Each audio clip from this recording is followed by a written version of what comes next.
The night of November 19th, 1940, was moonless over the English countryside. No stars, no horizon, just a wall of black pressing down on the fields of Oxfordshire from every direction at once.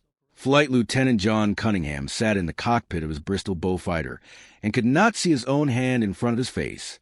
The engines rumbled on either side of him, two big Bristol Hercules radials that vibrated through the seat, through the control column, through the bones of his wrists.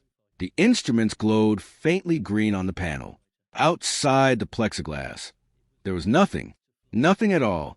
Somewhere out in that nothing, a German bomber was flying. Cunningham knew this because the man in the seat behind him had just said so. His radar operator, Sergeant John Phillipson, was hunched over two small cathode ray tubes mounted in the rear of the aircraft. The screens threw a pale orange light across his face. On those screens, barely, through a wash of interference of the operators called grass, was a tiny blip. It was faint. It was uncertain. It flickered in and out like a match being struck in a wind. But it was there. Contact. Phillipson said into the intercom. Range approximately 2 miles. Slightly high. Come left. Cunningham eased the control column. The Beaufighter banked in the dark. What happened over the next 3 minutes would quietly change the course of the war. But nobody outside a small circle of classified briefing rooms would know it for years. And that was exactly how the British government intended it to stay. If you're enjoying this deep dive into the story, hit the subscribe button, and let us know in the comments from where in the world you are watching from today.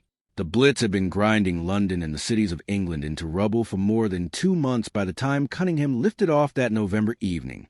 Since the 7th of September, 1940, the Luftwaffe had come every single night. The drone of the German engines, a distinctive unsynchronized throb that the British called a whump whump whump, had become the defining sound of English life. Children learned to recognize it in their sleep. Air raid wardens knew it before the sirens did. It was the sound of a city under siege. The numbers were staggering and getting worse. In the first 2 months of the Blitz, German bombers had killed more than 13,000 civilians in London alone. They had destroyed 250,000 homes. They had hit railway stations, power stations, docks, hospitals, and churches. Coventry would be gutted in a single night in November. Birmingham, Bristol, Liverpool, Plymouth, each city waiting its turn. The Luftwaffe was flying in waves of 200 to 400 bombers per night, unescorted, confident that the darkness was protection enough. And for the first month and a half, they were right. The Royal Air Force had been brilliant in daylight. The Battle of Britain, the summer fight over the Channel in the fields of Kent, had ended in a strategic victory for Fighter Command. The Spitfires and Hurricanes had turned back the Luftwaffe's attempt to achieve air superiority during the day. But when autumn came and the Germans shifted to night bombing, Fighter Command discovered, with something close to horror, that it had almost no way to fight back. The Spitfire was a masterpiece of aerodynamic precision. It was a daylight weapon, a machine that relied on the pilot's eyes to find, track, and close on an enemy at night. Flying a Spitfire over blacked-out England, a pilot might as well have been flying with a hood over his head. The searchlight batteries that swept the sky over London could occasionally illuminate a bomber for a few seconds, but a bomber caught in a searchlight beam usually took violent evasive action, and a Spitfire chasing a weaving bomber through a forest of anti-aircraft bursts in the dark was more likely to be shot down by its own side than to score a kill. Between September and the end of October 1940, the RAF's night fighters destroyed fewer than 10 German bombers. During those same weeks, the Luftwaffe flew roughly 3,000 sorties over England. The mathematics were catastrophic. The Germans were losing roughly 1 bomber for every 300 individual bombing runs. It was, from their perspective, a cost that barely registered. They could absorb those losses indefinitely. The British cities could not absorb what those bombers were delivering. The men at the top of Fighter Command understood the dimensions of the crisis. Air Chief Marshal Hugh Dowding, the man who had won the Battle of Britain, was running out of answers for the night war. The problem at its core was simple and brutal. You cannot shoot down something you cannot find. And in the dark, over blacked-out England, with a German bomber fly without lights at 12,000 feet, you could not find it with the naked eye, not reliably, not in time, not often enough to matter. What the RAF needed was a way to see in the dark.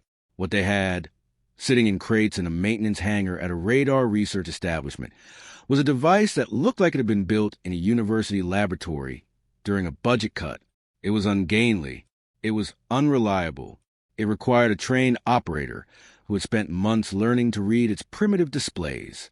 And it had been mocked, dismissed, and nearly canceled more times than its inventors could count. It was called the Airborne Interception Radar, Mark IV. Most of the men who flew the night patrols simply called it the SET. The idea of putting a radar device inside a fighter aircraft was not new by the autumn of 1940. British scientists had been working on the concept since the middle of the decade, pushed along by the urgent recognition that daylight air defense alone would never be enough. The basic principle was the same as the great chain-home coastal radar stations that had helped win the Battle of Britain. Send out a pulse of radio energy, wait for it to bounce back off a metal object, measure the time it takes to return, and from that calculate the range and direction of whatever the pulse hit. Doing this from inside a moving aircraft, however, was a problem of a different order entirely. The chain-home stations were enormous. Their transmitting masts stood 200 feet tall. Their receiving arrays covered acres of ground. They were powered by the national electrical grid.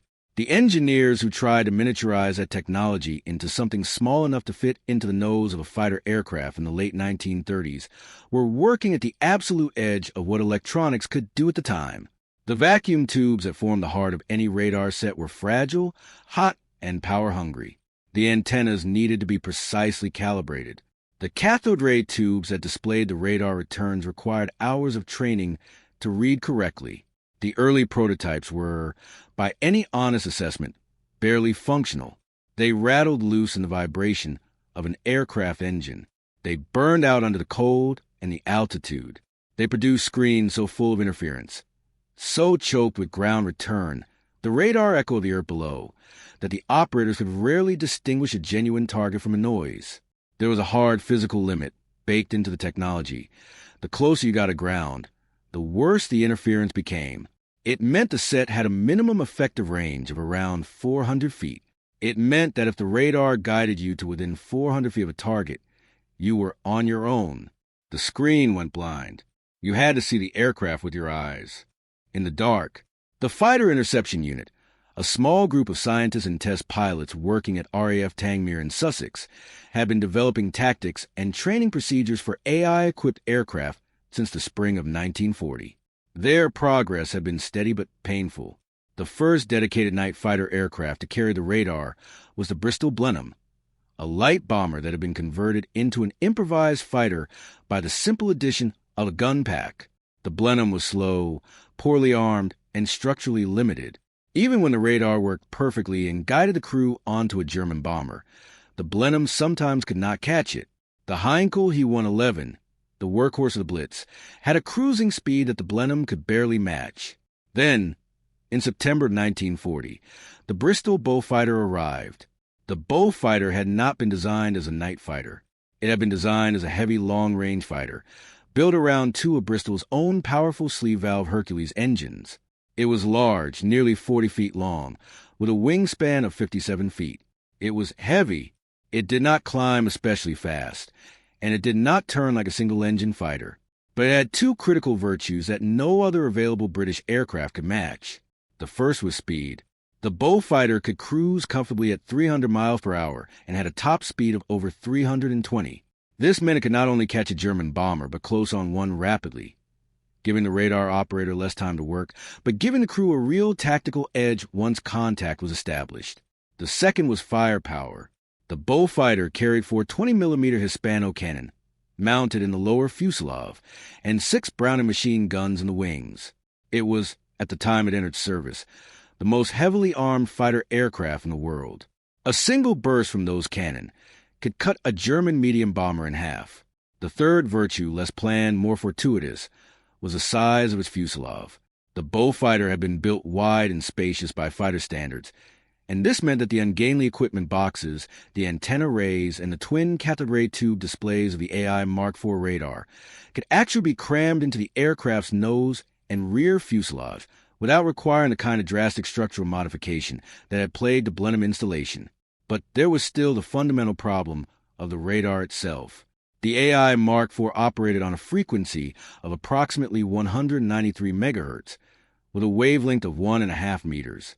It could theoretically detect a large aircraft like a Heinkel bomber at a range of around 4 miles under good conditions. In practice, in the first month of operations, crews were lucky to get a reliable contact at 2 miles. The antenna array, a distinctive arrangement of aerials that projected from the nose of the Beaufighter like the antennae of some strange insect, transmitted pulses in a forward cone. The returns came back to 4 separate receiving antennas, and the differences between those returns were displayed on the 2 cockpit screens. One screen showed elevation, whether the target was above or below the Beaufighter. The other showed azimuth, whether it was to the left or the right. The operator read both screens simultaneously and translated the positions of the blips into verbal instructions to the pilot. Climb, descend, come left, come right. It was a constant, demanding conversation conducted in the dark, in a vibrating aircraft, over the noise of 2 engines, while the operator tried to distinguish the faint echo of a bomber from the background clutter of the ground return below. Every man who trained on the early AI sets came away with the same word for the experience: difficult. Not just technically difficult, but psychologically difficult. The radar showed you something, a blip, a trace, a ghost on the screen, but it refused to tell you anything about the shape or size or certainty of what it had found. It demanded interpretation. It demanded experience. It demanded a particular kind of faith. The faith that the smear of light on the tube was real, that the bomber was genuinely out there in the blackness ahead, and that if you kept following the numbers, kept flying the headings the operator called, the darkness would eventually give up its secret, and something dark and heavy would resolve out of nothing just a few hundred feet ahead. Most pilots found this profoundly unnatural. They had been trained to trust their eyes. The night took their eyes away. The radar gave them something in return, but was a cold abstract, demanding substitute, full of ambiguity and noise, and the margin for error was narrow enough to be frightening. Get the interpretation wrong, chase the wrong blip, turn the wrong way, and the German bomber slipped back into the dark and was gone. Or worse, you found the bomber but misjudged the closure rate in the final seconds and flew straight into it. The RAF senior commanders had mixed views on the technology. Some believed in it passionately. Others treated it as a distraction from more reliable methods, preferring to concentrate on searchlight illumination, barrage balloon defenses, and anti-aircraft artillery. In the autumn of 1940, the anti-aircraft guns around London were firing thousands of shells per night and bringing down a handful of bombers. The radar-equipped night fighters were flying scores of patrols and bringing down almost none. The public heard nothing about any of this. The radar was classified at the highest level. The government's official explanation for why British night fighters occasionally, rarely, seemed to intercept German bombers in the dark was a masterpiece of misdirection. A story was quietly encouraged through the press that a special group of RAF pilots had developed exceptional night vision through an unusual dietary regime, specifically through eating large quantities of carrots. The carrots, the story went, were rich in vitamin A, which was known to improve low-light vision, and the RAF's brilliant night fighter pilots owed their remarkable success in the dark to this vegetable. The carrot story was, of course, completely fabricated as an explanation for any tactical success, but it had the dual virtue of being both plausible to a public that knew little about aviation and being precisely the kind of wholesome, eccentric, very British story that people were inclined to believe and repeat. It spread to the civilian population like genuine folklore, and the man most closely associated with it was John Cunningham. Cunningham was 23 years old in the autumn of 1940, and everything about him suggested someone who had arrived in the wrong era. He was quiet, meticulous, and deeply technical in his thinking. Before the war, he had worked as a test pilot and engineering apprentice for the Havilland aircraft, and he had the precise, measured temperament of a man more comfortable with instruments than with words. He was not given to bravado. He did not seek attention. When the press later made him famous under the nickname Cat's Eyes, he reportedly found the entire business distasteful and did his best to avoid it. What Cunningham did have, what made him exceptional in the specific context of radar-guided night fighting, was a combination of spatial intelligence, patience, and an almost preternatural ability to remain calm and systematic under conditions designed to produce exactly the opposite response. Flying blind through dark sky, with his operator calling fractional adjustments from 2 flickering screens, while somewhere a few thousand feet ahead a German bomber was carrying its load toward a British city. Cunningham processed all of this with the same contained focus he brought to a technical problem on a drawing board. He did not chase. He did not lunge. He flew the numbers. On the night of November 19th, 1940, those numbers brought him to within striking range of a Junkers Ju-88 flying over Oxfordshire. Phillipson had been tracking the contact for several minutes, talking Cunningham through a series of heading adjustments as the 2 aircraft, the British Beaufighter and the German bomber, converged in the dark. The blip on the azimuth tube had been moving steadily from left of center toward center. The elevation tube showed the target slightly above. Cunningham climbed a few hundred feet, leveled out. The contact was closer now, stronger. Range about 2,000 feet, Phillipson said. Slightly right. Come right a little. Cunningham eased right. Still right. Come right. He banked, straightening, 1,500 feet.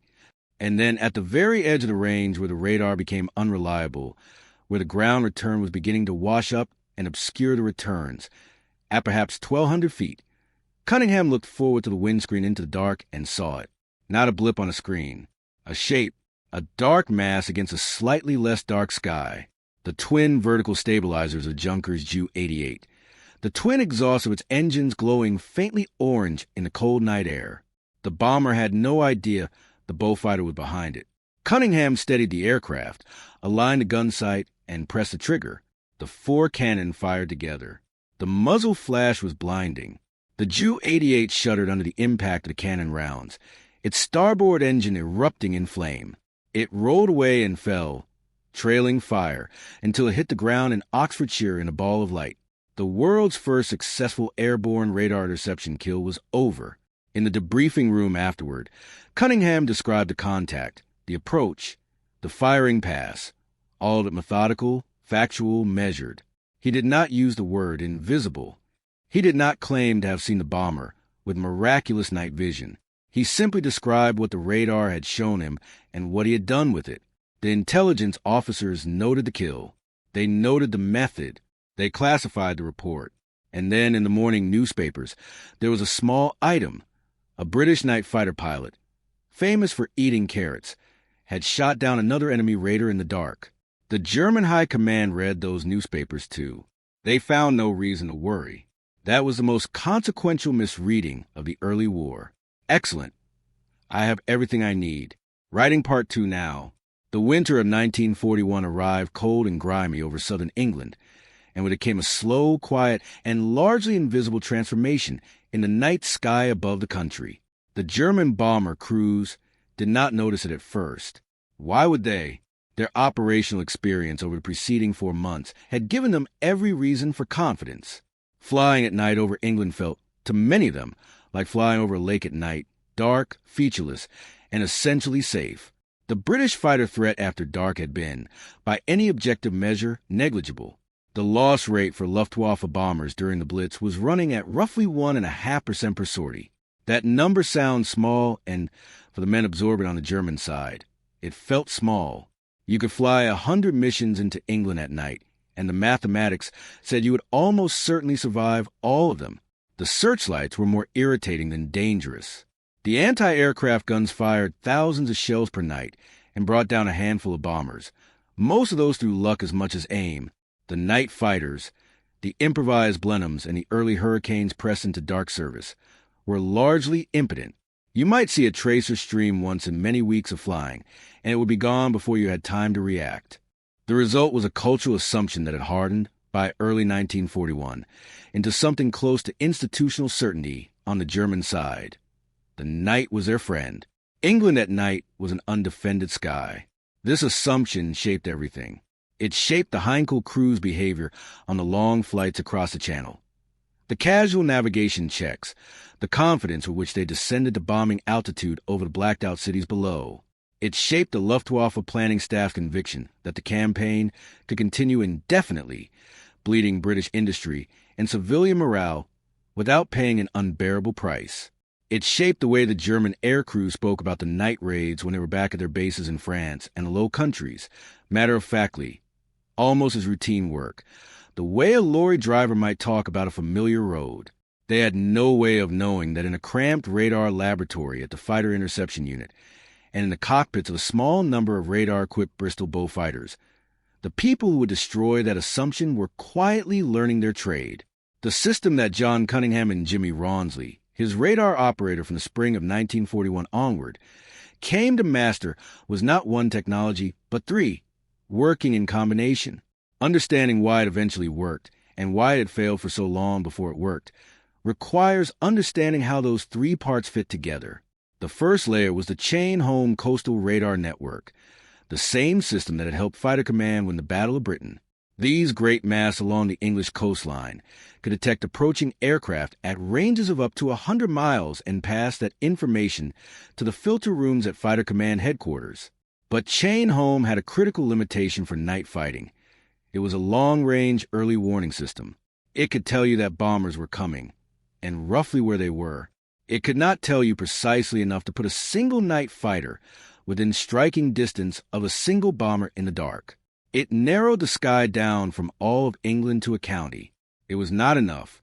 The second layer was a new ground-controlled interception radar, a rotating set that produced a circular, map-like display, the first of its kind, showing both the incoming German aircraft and the position of the defending night fighter on the same screen simultaneously.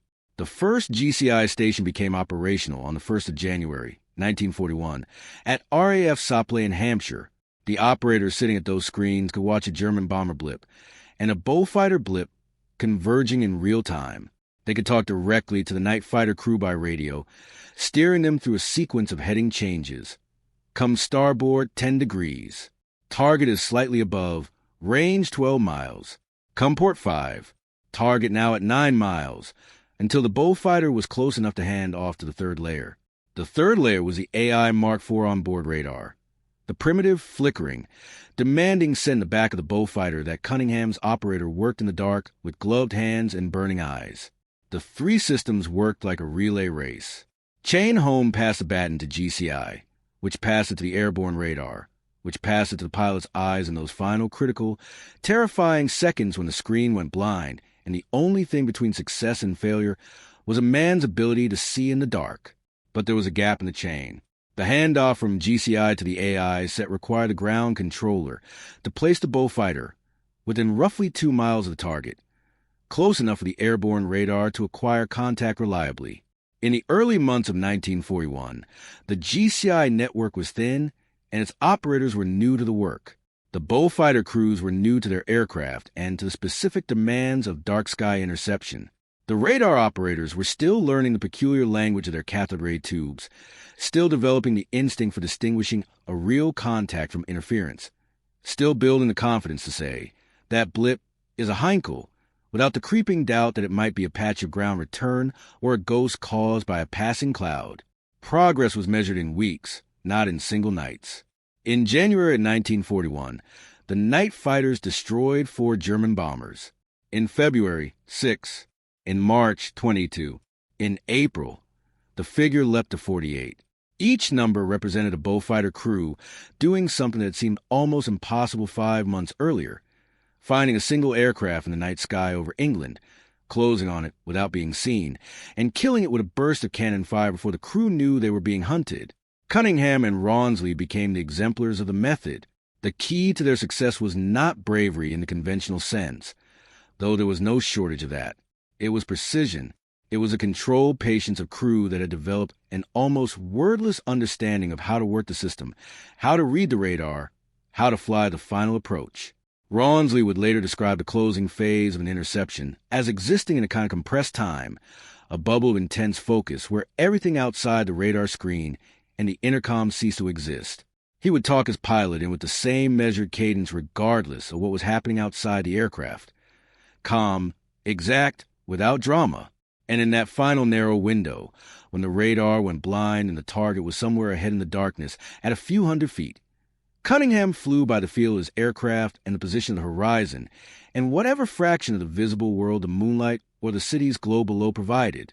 He had learned to see in the dark not through any dietary miracle, but through thousands of hours of practice and the slow building of a sensory calibration that no instrument could fully replace. If you find the story engaging, please take a moment to subscribe and enable notifications. It helps us continue producing in-depth content like this. There was, during these months, a running argument within Fighter Command about the value of the radar-equipped night fighters versus the more numerous day fighters that had been pressed into night operations. The Spitfire and Hurricane pilots flying in darkness relied on visual contact and searchlight illumination. They were brave men doing a nearly impossible job, and their kills were real, but they were scattered, unpredictable, and produced a terrible cost in aircraft and pilots lost in navigation errors, disorientation, and collision with the unlit ground. The radar-equipped crews were fewer in number. Their aircraft were fewer in number. Their successes were measured in tens rather than hundreds.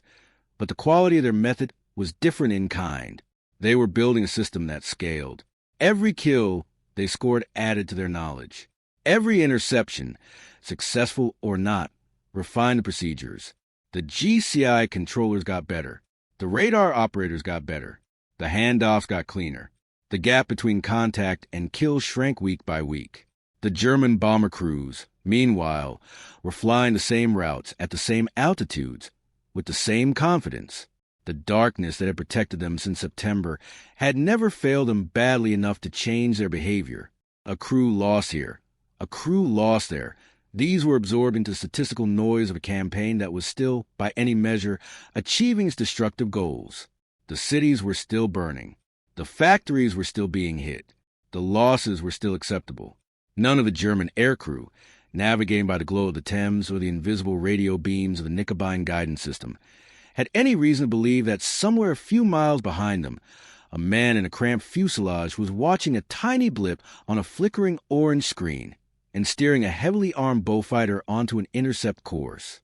None of them had ever heard of the AI Mark IV radar. None of them knew it existed. The spring deepened. The nights shortened, which should have been bad for the defenders. Less darkness meant less cover for the bullfighters approaching their targets. But by now the GCI network had expanded. The crews had hardened into genuine expertise, and the interception rates were climbing faster than the shorter nights could reduce them. In April, 48 German aircraft were destroyed. The Luftwaffe noted the increase in losses, but attributed it to a variety of causes. Improved anti-aircraft gunnery, the improved light conditions giving searchlights better range, the general hazards of night flying, the idea that the British had a functioning system for guiding radar-equipped fighters to individual bombers in the dark was not a hypothesis that appeared prominently in their analysis. It was a failure of imagination that would cost them greatly. The night of May 10th, 1941, was chosen by the Luftwaffe for reasons of operational calculation. The moon was full, what the German planners called a bomber's moon, and the Thames was an unusually low ebb tide, exposing the riverbed on both sides in a way that made the great silver curve of the river stand out against the dark landscape, like a road map. The conditions were, from the German perspective, ideal for a maximum effort raid. The target was London. The goal was to deliver the heaviest blow yet, to drive home the economic and psychological damage that had been accumulating across 8 months of the campaign. From the airfields in northern France and the Low Countries, the bombs began taking off just before 11 at night. They climbed out over the coast and turned north across the channel. There were over 500 of them. Heinkel He-111s, Junkers Ju-88s, Dornier Du-17s, loaded with over 700 tons of high explosive and nearly 90,000 incendiary bombs. Some crews were scheduled to fly 2 sorties at night, refueling and reloading in France between runs. The Luftwaffe command in Paris was committing everything it had. At Fighter Command headquarters in Stanmore, the filter room had been tracking the first radar returns from the coastal stations since just before 11. The watch officer took one look at the density of incoming blips and reached to the telephone to Air Marshal Sholto Douglas. The message was short. Something very big was coming. The bullfighters scrambled from their dispersal fields across southern England. Cunningham and Rawnsley were among them, lifting off into full moon sky, climbing to operational altitude, waiting for the GCI controller to begin talking. What followed over the next several hours was a night the invisible radar finally showed the German High Command exactly what it had been missing. Across the Beaufighter squadrons, interceptions began to stack up with a speed and efficiency that had been unthinkable even 2 months earlier. The GCI controllers, now practiced and confident, were steering their night fighters onto contacts with precision that put crews within radar acquisition range in minutes. The handoffs from GCI to AI were clean. The radar operators were reading their screens with the fluency of long experience. The pilots were flying their final approaches with the steady hands of men who had done this dozens of times. The German bomber crews had no warning.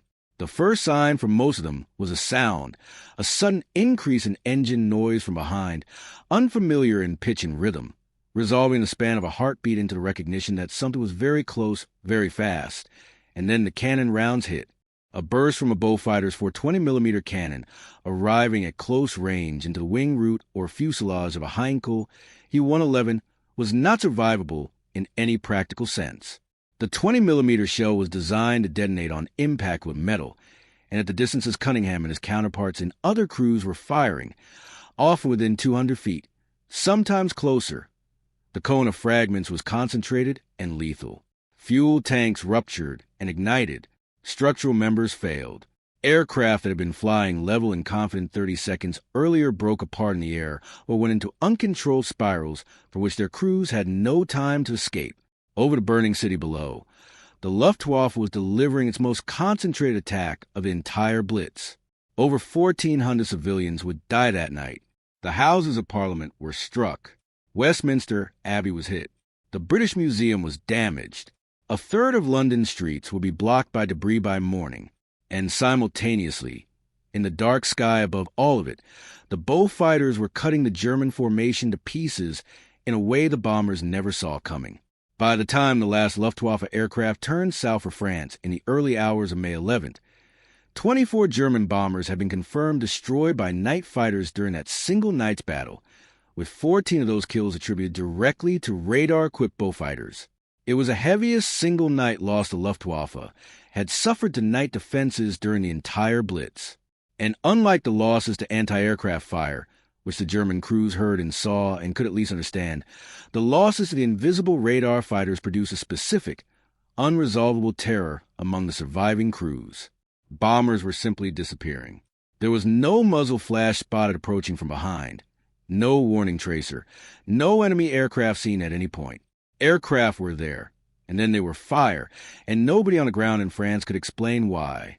The Luftwaffe interrogated the few crews who had survived Beaufighter attacks and bailed out over England. The survivors described being attacked from astern in the dark with no visual warning whatsoever. No engine noise heard over their own, no light, no indication of pursuer until the cannon rounds were already tearing through the airframe. The German intelligence officers took careful notes. They began to consider the possibility that the British had developed some form of device, a detection system of some kind, that was guiding the night fighters. But even now, the full picture escaped them. The idea that the British had miniaturized radar equipment to the point where it could operate inside a single fighter aircraft and guide that aircraft to a specific bomber in a formation of hundreds. This was not a technology the German scientific establishment believed was feasible in 1941. Their own airborne radar development, the Liechtenstein system, was still in early trials. They assumed the British were at a comparable stage at best. They were not. Within days of the night of May 10th, the Luftwaffe High Command made a decision that would, in retrospect, mark the end of one chapter of the war. The bomber units that had been attacking England were needed elsewhere. Operation Barbarossa, the invasion of the Soviet Union, was scheduled for June. Hundreds of aircraft were to be redeployed east.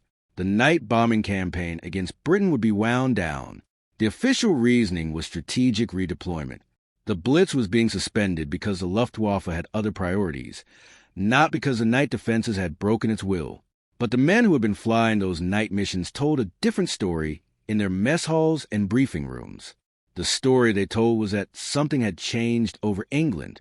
The sky that had been safe for 8 months was no longer safe. The darkness that had been their ally had been somehow stolen from them, in a way they could not explain and had not been warned about. Bombers were coming home with no explanation for why the aircraft that had been flying beside them minutes earlier was now a burning wreck on a hillside in Kent. They did not know the word radar. They did not know the name Cunningham. They did not know about the AI Mark IV, its antenna arrays, its cathode ray tubes, its minimum range of 400 feet, its maximum range of 4 miles on a good night, its ability to pick up a Heinkel's metal skin against the black sky and translate that echo into a blip on a screen that a trained man could read in the dark. All they knew was that the night had eyes. The last German bomber cleared the English coast shortly before 6 in the morning of May 11th, 1941. Behind it, London was burning from the docks to Westminster. The Thames glittered orange in the firelight. The city's fire brigades were fighting over 2,000 separate blazes. Somewhere in the rubble, the dead were being counted, and in the dispersal rooms of the bullfighter squadron scattered across southern England, exhausted crews were climbing out of their aircraft and writing up their combat reports in the pale early light. The reports were factual, precise, and understated in the way that RAF operational documents almost always were. Contact made at such and such a range. Visual acquired at such and such a distance. Burst fired. Target observed to catch fire and descend. The clinical language of the forms gave no indication of what those moments had actually involved: the darkness, the flickering screen, the closing speed, the fraction of a second between a visual acquisition and the decision to fire. John Cunningham was among those who landed that morning.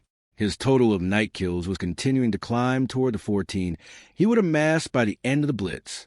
Jimmy Rawnsley, reading his radar screen in the rear fuselage through sortie after sortie, had become one of the finest AI operators in fighter command, a fact that would eventually be documented in the book the two men wrote together after the war, titled simply Night Fighter. It remains one of the most precise and honest accounts of what radar-guided interception actually felt like from the inside. The wider tally for the night of May 10th confirmed what the defenders had sensed even in the chaos of the battle. Something decisive had shifted. 24 German aircraft were confirmed destroyed by night fighters. The anti-aircraft guns, firing thousands of rounds throughout the raid, claimed additional kills. The total RAF fighter claim for the night was 28 enemy aircraft, against a confirmed Luftwaffe loss of at least that number. For a force that had absorbed 8 months of night bombing at a loss rate of barely 1.5% per sortie, a single night at this tempo was a shock the Luftwaffe could read on a ledger sheet. But the numbers alone do not capture what the radar had actually accomplished. What it had done across the winter and spring of 1941 was something more fundamental than destroying a certain number of aircraft. It had methodically dismantled a German strategic assumption. The Luftwaffe had built its entire night bombing doctrine on the certainty that darkness was protection. Every operational plan, every routing decision, every calculation of acceptable loss rates rested on that foundation. The AI Mark IV radar, combined with the GCI network and the bullfighters' firepower, had quietly reached into that foundation and pulled a stone loose. By May of 1941, the structure above it was visibly cracking. The Germans never solved the problem in time.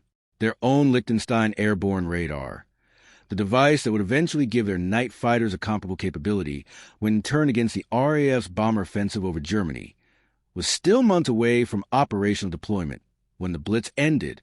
The British had moved first, had moved quietly, had hidden their capability behind a story about carrots and exceptional eyesight, and had used the resulting window of German ignorance to devastating effect. The legacy of the AI Mark IV reached forward through the rest of the war and beyond it. The principle had demonstrated that an aircraft could carry its own detection system, find a target in conditions of zero visibility, and prosecute an attack without any external illumination or guidance in the final moments, became the foundational concept of all subsequent night fighter and all-weather fighter development. The microwave frequency radar that replaced the Mark IV by 1942 was smaller, more accurate, and immune to the ground return interference that had plagued the earlier system. The Mosquito night fighter that succeeded the Bullfighter carried a radar so refined that experienced crews could acquire contact at 3 miles in close to firing range in under 2 minutes in complete darkness. The chain of development ran in a straight line from the primitive, mocked, barely functional device that Cunningham first used over Oxfordshire in November of 1940 to the sophisticated airborne intercept systems that would eventually fill the night skies of Europe with invisible hunters. The carrot story, meanwhile, continued to circulate through British civilian life for the remainder of the war and long afterward. It entered the culture so thoroughly that traces of it survive to this day. The folk belief, still occasionally repeated, that carrots improve night vision has its roots not in nutritional science, but in the cover story invented to protect a classified radar program. The men and women who built the AI Mark IV, who trained the operators, who wrote the GCI procedures, who flew the interceptions in cold, dark cockpits over burning cities. They were not allowed to be known. Their work was sealed inside classification files for years. The public knew only the fiction. Cunningham himself went on to score 20 aerial victories, 19 of them at night, and ended the war as a group captain. He then returned to de Havilland, the aviation company where he had started his career, and became one of the most celebrated test pilots in British aviation history. He flew the prototype of the de Havilland Comet, the world's first commercial jet airliner, on its maiden flight in 1949. He had spent the war making something invisible into a weapon, and spent the peace making something new carry passengers across the sky. He died in the summer of 2002, having watched his country win a war and then forget, for decades, exactly how it had been won. The AI Mark IV radar sits today in various museum collections. A box of valves and wiring in cathode ray tubes, dull green paint, antenna stubs designed for a type of aircraft most people have never heard of. It does not look like a war-winning weapon. It looks like what the pilots originally called it, a piece of laboratory equipment that had no business being inside a fighter aircraft. The mockery was understandable. The technology was crude, unreliable, and demanded more of its operators than almost any instrument in the history of aerial warfare. But on a full moon night in May of 1941, over a city on fire, it reached into the dark and found what human eyes could not. It found the bombers that thought they were invisible, and it ended an 8-month siege that had killed over 40,000 British civilians. Not with grand battle visible to the watching world, but with blips on a screen and voices in an intercom, precise and quiet, calling out headings in the dark. Thank you for watching. For more detailed historical breakdowns, check out the other videos on your screen now, and don't forget to subscribe.